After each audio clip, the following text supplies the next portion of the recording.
MPIC yang beranggotakan Dita Agustina, Doni Ponce Frediantino, Herlina Septia Rahmawati, dan Ita Himawati.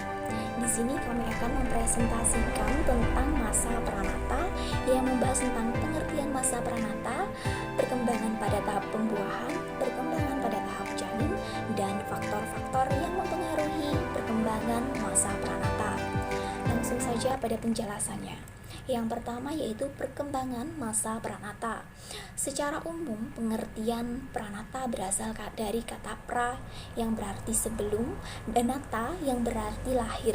Jadi dapat disimpulkan bahwa pranata yaitu masa sebelum kelahiran yang berkaitan dengan hal-hal atau keadaan sebelum melahirkan.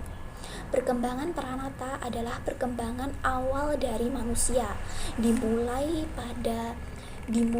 dari pembuahan, terjadi dari pertemuan antara sel sperma dan sel telur. Dan sel telur yang telah matang dibuahi oleh sel sperma ini membentuk sel-sel baru dan membentuk zigot. Pembuahan ini menandakan bahwa organ reproduksi pada manusia dapat berfungsi dengan baik. Menurut William Selebeck, periode pranata atau pralahir merupakan masa kritis bagi perkembangan fisik, emosi, mental bagi bayi. Ini adalah masa mulai terbentuknya kedekatan antara bayi dan orang tua. Masa pranata memiliki 6 ciri penting. Di antaranya yang pertama, baruan sifat-sifat dari orang tua terhadap janin. Ini berfungsi sebagai dasar bagi perkembangan selanjutnya. Diturunkan sekali untuk selamanya. Yang kedua, pengaruh kondisi tubuh ibu. Kondisi yang baik dalam tubuh ibu dapat menunjang perkembangan sifat bawaan, sedangkan kondisi yang tidak baik dapat menghambat perkembangan, bahkan sampai mengganggu pola perkembangan yang akan datang. Yang ketiga, kepastian jenis kelamin. Sudah dipastikan pada saat pembuahan dan kondisi-kondisi dalam tubuh ibu yang tidak dapat mempengaruhinya. Sama halnya dengan sifat bawaan, kecuali kalau dilakukan pembedahan atau operasi. Yang keempat, perkembangan dan pertumbuhan secara cepat. Pada periode pranata ini, pertumbuhan lebih cepat dibanding dengan periode-periode seluruh kehidupan individu. Yang kelima, mengandung bahaya fisik maupun psikis. Periode pranata merupakan masa yang mengandung banyak bahaya, baik psikis maupun psikologi. Masa di mana bahaya lingkungan atau bahaya psikologi dapat sangat mempengaruhi pola perkembangan selanjutnya. Atau bahkan dapat mempengaruhi perkembangan. Yang keenam, membentuk sikap-sikap yang baru diciptakan. Sikap-sikap ini dapat sangat mempengaruhi cara bagaimana individu ini diperlakukan, terutama selama tahun-tahun pertama perbentukan kepribadiannya.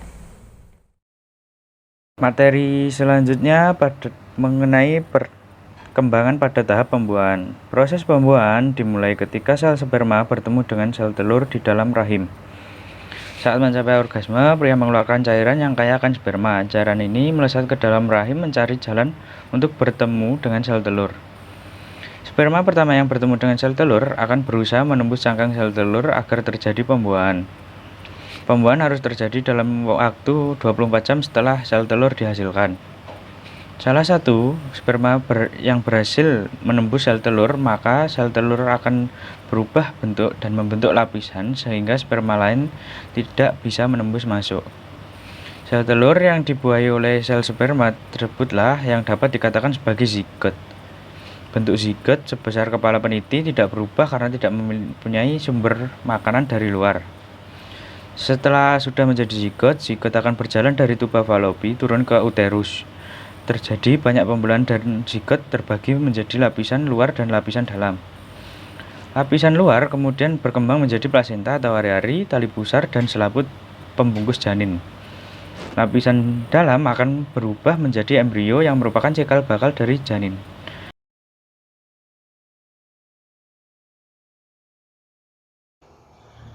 Selanjutnya, perkembangan pada tahap janin. Perkembangan prenatal terjadi dalam 3 tahap, yaitu geminal, embrionik, dan fetal.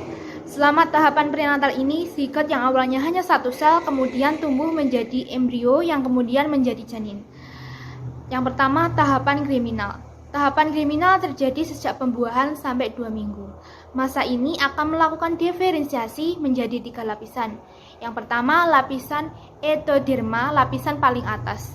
Akan menjadi lapisan luar kulit, kuku rambut, gigi, panca indera, dan sistem saraf termasuk otak dan tulang belakang. Yang kedua, endoderma, lapisan bawah. Akan menjadi sistem pencernaan, hati, pankreas, kelenjar, ludah, dan pernapasan. Ketiga, mesoderma, lapisan tengah, akan membangun dan mendiferensiasi menjadi lapisan kulit, dalam, otot, tulang, serta sistem pembuangan dan sirkulasi. Bagian lain dari blastocista mulai terbentuk menjadi organ yang akan menghidupi dan melindungi embrio, rongga amnion dengan lapisan luarnya, amnion dan karion, plasenta, dan tali pusar. Kedua, tahapan embrionik. Tahapan kedua masa kehamilan ini dimulai dari 2-8 minggu. Organ dan sistem tubuh utama berkembang pesat. Ini adalah masa kritis, saat embrio paling rentan terhadap pengaruh destruktif dari lingkungan prenatal. Sistem atau struktur organ yang masih berkembang pada saat terpapar lebih mungkin untuk terkena efeknya. Yang ketiga, ada tahapan fetal. Tahapan ketiga masa kehamilan ini dimulai dari 8 minggu sampai dengan masa kelahiran. Selama masa ini, janin tumbuh dengan pesat sekitar 20 kali lebih besar daripada ukuran panjangnya, dan organ sekaligus sistem tubuh menjadi lebih kompleks. Sentuhan akhir seperti kuku jari tangan dan kaki tumbuh, serta kelopak mata terbuka. Tingkat aktivitas dan pergerakan janin menunjukkan perbedaan individual yang ditandai dengan kecepatan jantung mereka yang berubah-ubah. Sel perasa yang matang muncul sekitar 14 minggu usia kehamilan. Respon terhadap bunyi dan getaran nampaknya berawal pada minggu ke-26 dari masa kehamilan, meningkat dan mencapai puncaknya pada sekitar minggu ke-32.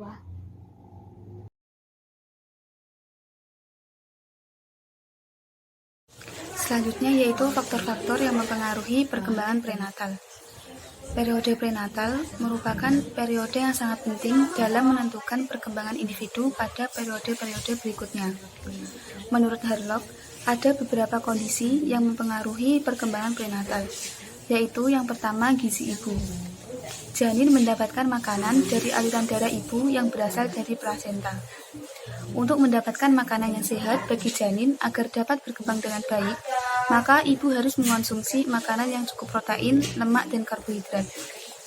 Yang kedua, kekurangan vitamin.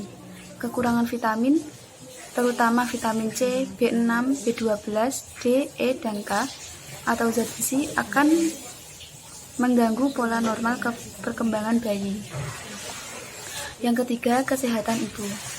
Ibu yang memiliki riwayat penyakit, misalnya rubella, penyakit kelamin, toksoplasmosis, herpes atau AIDS, tentunya akan mengganggu perkembangan normal janin. Banyak bayi lahir dengan cacat lahir maupun keterbelakangan mental karena si ibu ini menderita penyakit kronis. Yang keempat, faktor resus. Ketidaksesuaian antara resus ibu dan ayah akan menyebabkan kerusakan sel janin yang dapat menimbulkan komplikasi fisik ataupun mental yang berbahaya, bahkan dapat menyebabkan kematian dan gangguan permanen bagi anak. Yang kelima, obat-obatan. Beberapa obat-obatan sangat tidak disarankan untuk ibu yang sedang hamil, karena dapat menyebabkan gangguan bahkan kecacatan bagi janin. Misalnya saja obat jenis thalidomid yang dapat menyebabkan kecacatan permanen pada anak. Selain itu, obat yang lainnya juga sangat berbahaya bagi janin. Misalnya obat penenang menyebabkan langit-langit mulut janin terbelah, dan yang lain-lain. Yang keenam, sinar X dan radium. Terbukti secara medis bahwa penggunaan sinar X dan radium pada wanita yang sedang hamil cenderung merusak janin, yang berakibat pada kecacatan lahir, prematurnitas, keguguran, bahkan kematian sebelum lahir. Yang ketujuh, alkohol.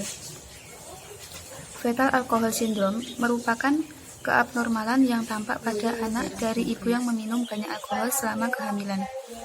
Keabnormalan yang meliputi kecacatan wajah dan tungkai serta lengan, jantung yang rusak. Kebanyakan anak-anak ini memiliki inteligensi di bawah rata-rata dan beberapa anak terbelakang secara mental. Yang kedelapan, tembakau atau rokok. Menghisap rokok pada wanita hamil juga bisa berdampak buruk bagi perkembangan prakelahiran, kelahiran, dan pasca kelahiran. Kematian janin dan bayi yang baru lahir lebih tinggi di kalangan ibu-ibu yang merokok. Bayi lahir prematur atau berat lahir bayi yang rendah. Banyak pula kasus gangguan pernapasan pada bayi yang ibunya merokok, serta terjadinya sindrom kematian bayi yang tiba-tiba karena efek karbon monoksida dari rokok pada pusat pernapasan janin. Yang kesembilan, emosi calon ibu. Kondisi emosi calon ibu sangatlah besar pengaruhnya terhadap janin secara langsung.